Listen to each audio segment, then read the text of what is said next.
A quartet of criminals are seated in their vehicle, indulging in illicit substances while they await their next victim. One of them comforts the others, stating confidently that their next target is wealthy. At that moment, a young woman steps out of a building to drop off cash at the bank. They eventually catch up to her at the road's end and forcibly remove her from the vehicle.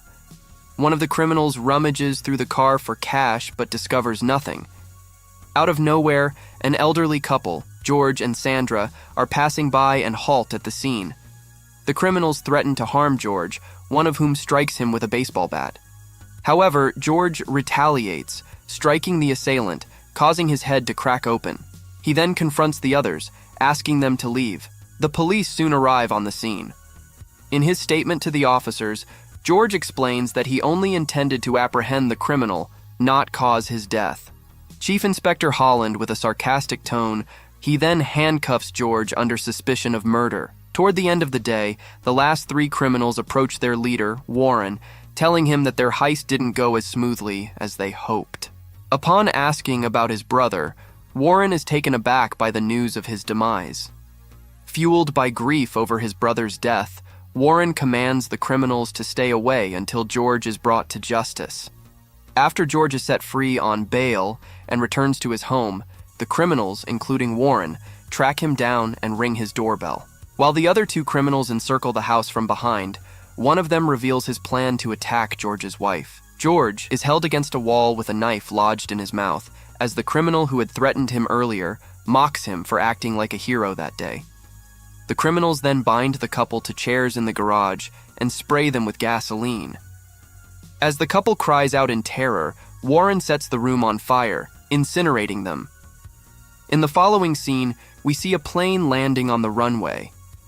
The scene then transitions to a car, where the main character, Jimmy Vickers, a special operations interrogation officer, is listening to a message from his mother. The man seems to be in a state of deep sorrow as he makes his way home. Jimmy goes to a pub. There, he confronts the proprietors, Debs and Terry, regarding the incident. Terry claims he doesn't know anything, but Jimmy points out that Terry's residence is only 50 yards from his parents' home, close enough to have heard their cries. Jimmy grabs Terry by the neck and starts a fight. Debs steps in and asks Terry to share what he knows. In the end, Terry confesses that he made a call to the fire department that evening and mentions seeing 4 gang members. They invaded the house, and he heard Jimmy's father yelling, but due to fear, he didn't step in and only observed from his window. And later, we see Jimmy at the charred remains of his parents' garage.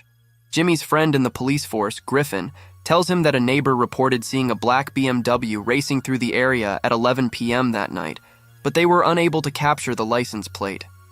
Griffin suspects that the gang involved in a dispute with George might be behind his murder, but the police lack any proof.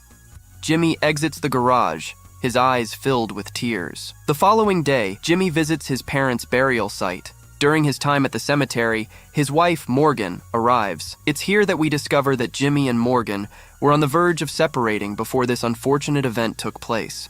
Morgan reveals that she had sent him 5 letters, yet he failed to attend the funeral. Nonetheless, recognizing Jimmy's struggle, she offers him comfort, assuring him that he's not alone and that he's welcome to visit her whenever he wishes. The following morning, Griffin sets up a meeting with Jimmy and tells him that the black BMW is owned by Warren, who, as the investigation suggests, is the brother of the individual George unintentionally killed that day. He then presents Jimmy with the CCTV footage of the theft. That night, as Warren exits the gym, his vehicle is struck from behind. He emerges from the car to find Jimmy waiting for him, prepared to face him. With his background in special forces, Jimmy easily subdues Warren. Upon waking up, Warren finds himself bound to the front seat, soaked in gasoline by Jimmy. Jimmy brings up the memory of the old couple he killed 2 weeks back. Warren, filled with anger, argues that he acted correctly and shows no regret for his deeds. Maintaining his composure, Jimmy compels Warren to reveal the names of his gang members, offering to release him in exchange. Once Warren jots down the names, Jimmy lights up a cigarette. Later, he goes to Morgan's residence, but his injuries make it difficult for him to speak. Morgan senses something is amiss, noticing the blood on his shirt. She invites him in, where she tends to his injuries. Despite the couple's impending divorce, this incident strengthens their bond, prompting Jimmy to spend more time at Morgan's place. That night, Griffin meets with Jimmy and warns him against taking justice into his own hands. However, Jimmy believes that the corrupt system is incapable of stopping these criminals who have managed to control nearly every family in the town. They only gather evidence and handle it while the criminals laugh at them and spit on them. Griffin then arrives at a scene of a murder that occurred during a robbery. It's there that Griffin truly sees the shortcomings of the police force as DCI Holland brushes off the robbery and the victim, openly saying that the shopkeeper deserved it. When Griffin, clearly angry, argues that the man was defending his business, Holland suggests he take some cold medicine. At the same time, Jimmy is on a mission and sets his sights on the next member of the gang, Ryan. He takes him to a deserted location, ties him to a chair, and locks his mouth shut, knowing the various forms of torture that any special forces interrogator might use. Jimmy starts his quest for revenge by pouring cement down Ryan's throat, causing him to choke to death. The next day, the police find Ryan's body completely encased in cement. DCI Holland is intrigued by this, thinking it could lead to a good career move. Later, the bar owner Terry shows DCI Holland the CCTV footage from his bar, where they see Jimmy dragging an unconscious man into the back of his car. Consequently, the police began to interrogate Morgan about Jimmy, and she fibbed while Jimmy took refuge in her apartment. Subsequently, at a marketplace, 2 police officers began to shadow Jimmy, moments before they were about to apprehend him. However, a car suddenly appeared, and 2 intimidating men got out, overpowering the officers and allowing Jimmy to flee with them. At this point, Jimmy was taken aback to see Colonel Leach step out of the car, as he was a key asset to the Special Forces, who had personally tasked him with his return. He was given 48 hours to rectify his situation, which entailed getting rid of the remaining gang members before he was to resume his duties. Meanwhile, Griffin approached his team leader, SWAT team leader Joe, expressing his concerns about the case. Noting that something seemed off, Joe, picking up on Griffin's unease, inquired if he knew the identity of the killer. Griffin then disclosed the shocking truth that he was actually Jimmy's friend, and Jimmy's parents had been brutally killed. At the same time, Jimmy embarks on his quest for revenge, confident that he has the support of the army and will evade capture. While Leon is at a strip club, he is approached by an envelope with pictures of the deceased Ryan. Realizing he's in danger, the criminal escapes the club, only to be hit by Jimmy. Upon waking up, Leon finds himself immobilized, with his lower half bound to a gate and his upper half secured to a vehicle. Leon, puzzled as to the reason for his torment, only incites Jimmy's wrath. Consequently, Jimmy shows no compassion. He enters the vehicle and accelerates, tearing Leon's body apart. The following day, Colonel Leach has a meeting with DCI Holland at a restaurant. He insists that Holland surrender all the evidence the police have on Jimmy, claiming that Jimmy is under military jurisdiction, not his. In response, Holland stands his ground, arguing that if the colonel were in control of the legal system, he should be imprisoned. He stated that individuals like Jimmy are not afraid of dying. Holland embraces the task and announces his determination to locate Jimmy. The colonel departs, cautioning Holland that any attempt to engage with Jimmy will result in severe consequences. In the subsequent scene, we observe the superintendent and police chief conversing with the army's leader in a short meeting. The army leader directly addresses the superintendent, stating that Jimmy, the focus of the current inquiry, must not be held without cause and that revealing too much about him is unacceptable.